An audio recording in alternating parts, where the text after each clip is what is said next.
জানুন ডাস্ট অ্যালার্জির কারণ, লক্ষণ ও চিকিৎসা। শুনুন ডাস্ট অ্যালার্জির প্রথম অংশ, লেকচার 1। আপনাদের সাথে আছি আমি ডাক্তার গাজী খায়রুজ্জামান। শুরুতেই জেনে নিই ডাস্ট অ্যালার্জি কী।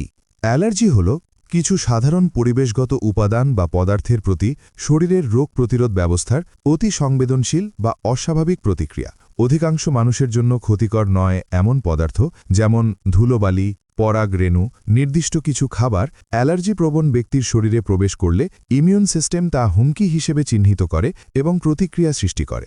ডাস্ট অ্যালার্জি হল শ্বাসতন্ত্রের একটি সাধারণ অ্যালার্জিক রোগ যা মূলত ঘরের ধুলোবালিতে থাকা অ্যালার্জেনের কারণে ঘটে। চিকিৎসা বিজ্ঞানের ভাষায় এটি একটি আইজিই মধ্যস্থিত হাইপারসেন্সিটিভিটি প্রতিক্রিয়া, যেখানে শরীরের প্রতিরোধ ব্যবস্থা স্বাভাবিকভাবে ক্ষতিকর নয় এমন অ্যালার্জেনের প্রতি অতিরিক্ত প্রতিক্রিয়া দেখায়। এটি সাধারণত অ্যালার্জিক রাইনাইটিস বা ব্রঙ্কিয়াল অ্যাজমা হিসেবে প্রকাশ পায় এবং কখনো কখনো ত্বকের উপরেও উপসর্গ দেখা দিতে পারে, যেমন অ্যাটোপিক ডার্মাটাইটিস এবং আমবাত। আইজিই কি? আইজিই হল শরীরের ইমিউন সিস্টেমের একটি বিশেষ ধরনের অ্যান্টিবডি। যখন কোনো অ্যালার্জেন যেমন ধুলোবালি, ডাস্ট মাইট, পোষা প্রাণীর লোম, খুশকি শরীরে প্রবেশ করে, আইজিই সেই অ্যালার্জেনের প্রতি সিগন্যাল পাঠায়। এর ফলে হিস্টামিন এবং অন্যান্য রাসায়নিক পদার্থ নিঃসৃত হয়, যা নাক, চোখ এবং শ্বাসনালীতে প্রদাহ এবং উপসর্গ যেমন হাঁচি, কাশি, নাক বন্ধ, চোখের জ্বালা সৃষ্টি করে। সহজভাবে বলতে গেলে আইজিই হল শরীরের সতর্ক বার্তা প্রোটিন যা অ্যালার্জিক প্রতিক্রিয়ার জন্য দায়ী। ঘরের ধুলোতে সাধারণত ডাস্ট মাইট, ডার্মাটোফাইজেস প্রজাতি, ছত্রাকের স্পোর এবং পোষা প্রাণীর ড্যান্ডার থাকে। এসব অ্যালার্জেন শ্বাসের সঙ্গে শরীরে প্রবেশ করলে শরীর প্রতিক্রিয়া দেখায়। এর ফলে রোগী অ্যালার্জিক রাইনাইটিস বা কখনো অ্যালার্জিক অ্যাজমার মতো উপসর্গে ভুগতে পারেন এবং কখনো কখনো ত্বকের উপরেও উপসর্গ দেখা দিতে পারে, যেমন অ্যাটোপিক ডার্মাটাইটিস এবং আমবাত। অ্যালার্জেন ও ড্যান্ডার কি? অ্যালার্জেন হল এমন কোনো পদার্থ যা কিছু মানুষের ইমিউন সিস্টেমকে অতিরিক্ত প্রতিক্রিয়া দেখাতে প্ররোচিত করে, যেমন ধুলোবালি, ডাস্ট মাইট, পোষা প্রাণীর ড্যান্ডার, ছত্রাকের স্পোর, পরাগ রেণু, কিছু খাবার ইত্যাদি। ড্যান্ডার পোষা প্রাণী বা মানুষের ত্বক থেকে ঝরে যাওয়া ক্ষুদ্র ত্বকের কণা যা ঘরের ধুলোতে মিশে যায়। এটি ডাস্ট অ্যালার্জির একটি প্রধান কারণ। ঘরের ধুলোতে সাধারণত ডাস্ট মাইট, ডার্মাটোফাইজেস প্রজাতি, ছত্রাকের স্পোর এবং ড্যান্ডার থাকে। এসব অ্যালার্জেন শ্বাসের সঙ্গে শরীরে প্রবেশ করলে শরীর প্রতিক্রিয়া দেখায়। এর ফলে রোগী অ্যালার্জিক রাইনাইটিস বা কখনো অ্যালার্জিক অ্যাজমার মতো উপসর্গে ভুগতে পারেন এবং কখনো কখনো ত্বকের উপরেও উপসর্গ দেখা দিতে পারে, যেমন অ্যাটোপিক ডার্মাটাইটিস এবং আমবাত। ডাস্ট অ্যালার্জির কারণসমূহ। ডাস্ট অ্যালার্জি সৃষ্টির পেছনে একাধিক পরিবেশগত ও জৈবিক উপাদান কাজ করে। এটি একটি বহুমাত্রিক সমস্যা, যেখানে পরিবেশগত পরিচ্ছন্নতা, বাসস্থানের গুণগত মান এবং ব্যক্তিগত অভ্যাস গুরুত্বপূর্ণ ভূমিকা পালন করে। বিশেষত নগরায়নের ফলে বায়ু দূষণ ও আবাসিক পরিবেশের অবনতি এই সমস্যাকে আরও তীব্র করে তুলছে। ডাস্ট অ্যালার্জির প্রধান কারণগুলো হল: ১. ঘরে জমে থাকা ধুলোবালি।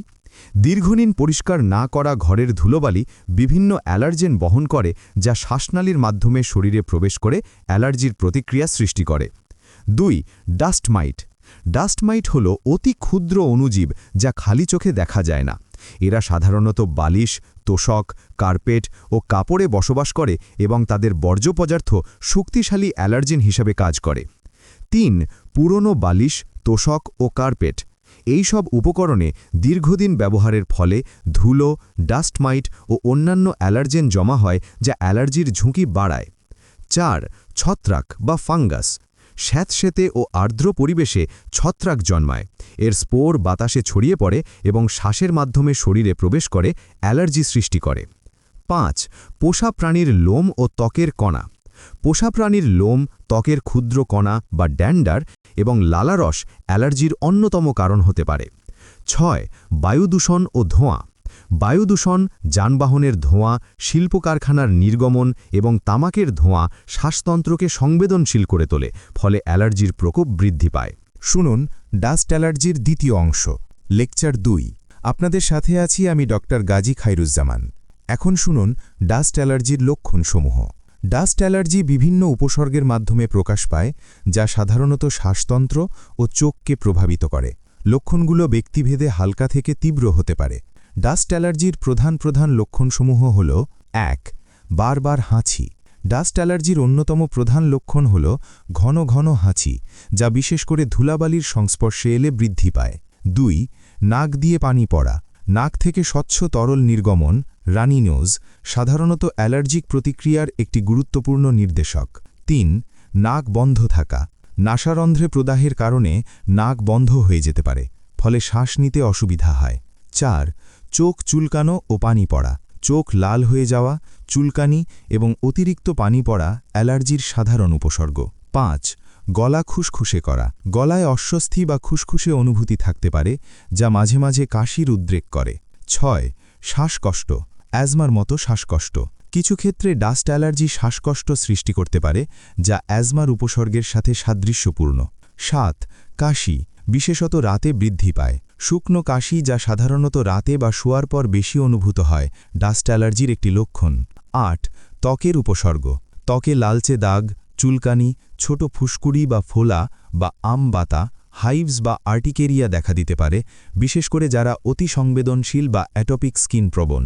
ডাস্ট অ্যালার্জির লক্ষণসমূহ সময়মতো শনাক্ত করা অত্যন্ত গুরুত্বপূর্ণ, কারণ অবহেলা করলে এটি দীর্ঘমেয়াদী শ্বাসতন্ত্রের সমস্যায় রূপ নিতে পারে। ডাস্ট অ্যালার্জির হোমিওপ্যাথিক চিকিৎসা, হোমিওপ্যাথিতে রোগ নির্ণয় ও চিকিৎসার মূল ভিত্তি হল রোগীর সামগ্রিক উপসর্গ, অর্থাৎ কেবল রোগের নাম নয়, রোগীর শারীরিক, মানসিক ও পরিবেশগত বৈশিষ্ট্য বিবেচনা করে ওষুধ নির্বাচন করা হয়। ডাস্ট অ্যালার্জির ক্ষেত্রে ব্যবহৃত কিছু গুরুত্বপূর্ণ হোমিওপ্যাথিক ঔষধ সংক্ষিপ্ত লক্ষণসহ বলছি, মনোযোগ দিয়ে শুনুন।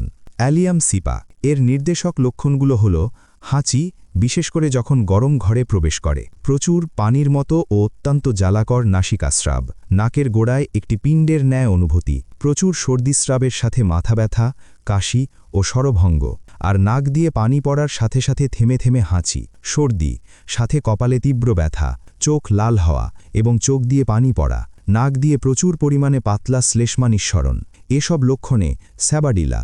আর যদি পাতলা পানির মতো ক্ষতকারক নাসিকাস্রাব, নাক বন্ধ হয়ে যায়, হাঁচি দিলেও নাক বন্ধ ভাবের উপশম হয় না, সর্দিস্রাব, মুক্ত বাতাসে বৃদ্ধি, ঘরের মধ্যে উপশম, নাকে জ্বালা পড়া ও রক্তস্রাব, শ্বাসকষ্ট ও বুকে চাপ অনুভব, অস্থিরতা ও উদ্বেগ, পিপাসা, রাতের দিকে উপসর্গ বৃদ্ধি পায়, তাহলে আর্সেনিকাম অ্যালবাম। আর যদি নাক দিয়ে প্রচুর অঝরে সর্দি, এ সর্দি 1 থেকে 3 দিন পর্যন্ত স্থায়ী হয়, এরপরে নাক বন্ধ হয়ে যায়, ফলে শ্বাস নিতে কষ্ট হয়, মাথা ব্যথা, সর্দিস্রাব পাতলা ও পানির মতো, দেখতে ডিমের সাদা অংশের মতো হয়, তাহলে ন্যাট্রাম মিউরিটিকাম। আর যদি প্রচুর সর্দি, সাথে প্রচণ্ড কাশি ও প্রচুর শ্লেষ্মা, চোখ দিয়ে অতিরিক্ত পানি পড়া, চোখে জ্বালা, লাল ভাব, আলো সহ্য করতে কষ্ট হয়, তাহলে ইউফ্রেশিয়া। আর যদি হাঁচি, পানিতে ভিজে সর্দি হওয়া, নাকের অগ্রভাগ লাল, তীব্র ব্যথা, ক্ষতযুক্ত অবস্থা, নাক ফোলা, মাথা নিচু করলে নাক থেকে রক্ত পড়ে, ঠান্ডা ও স্যাঁতসেঁতে আবহাওয়ায় সমস্যা বাড়ে, শরীরে ব্যথা ও অস্থিরতা, পানি পিপাসা থাকে, তাহলে রাস্টক্স। আর যদি বারবার সর্দি কাশি ও অ্যালার্জি হওয়া, সামান্য ঠান্ডা ধুলোতেই সমস্যা, সর্দি ঠান্ডা বেড়ে যায়, রোগ প্রতিরোধ ক্ষমতা দুর্বল, আবহাওয়া পরিবর্তনে সমস্যা বৃদ্ধি ঘটে, তাহলে টিউবারকুলিনাম। আর যদি নাকে সর্দি, যা গাঢ় হলুদ বর্ণের সর্দিস্রাব ও লবণাক্ত শ্লেষ্মাস্রাব, সর্দি, নাক দিয়ে রক্ত পড়ে, স্যাঁতসেঁতে পরিবেশে উপসর্গ বৃদ্ধি ঘটে, তাহলে ন্যাট্রাম সালফিউরিকাম।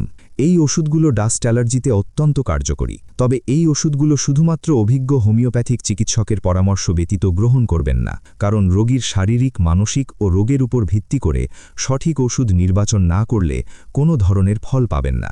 একমাত্র অভিজ্ঞ চিকিৎসকই সঠিক ওষুধ ও ডোজ নির্বাচন করতে পারবেন এবং কোন ওষুধটি আপনার জন্য অত্যন্ত কার্যকরী। চিকিৎসা সংক্রান্ত সতর্কতা, হোমিওপ্যাথিক চিকিৎসায় সঠিক ওষুধ নির্বাচন অত্যন্ত গুরুত্বপূর্ণ। রোগীর উপসর্গ অনুযায়ী ওষুধ ভিন্ন হতে পারে, তাই অবশ্যই অভিজ্ঞ হোমিওপ্যাথিক চিকিৎসকের পরামর্শ অনুযায়ী ওষুধ গ্রহণ করা উচিত। ডাস্ট অ্যালার্জির ক্ষেত্রে হোমিওপ্যাথিক চিকিৎসা একটি কার্যকর পদ্ধতি হতে পারে যদি রোগীর সম্পূর্ণ উপসর্গ বিশ্লেষণ করে সঠিক ওষুধ নির্বাচন করা হয়। স্বাস্থ্য বিষয়ক আপডেট তথ্য পেতে এবং ডাস্ট অ্যালার্জির তৃতীয় অংশ ও লেকচার 3-এর ভিডিও পেতে আমাদের পাশে থাকুন। ধন্যবাদ।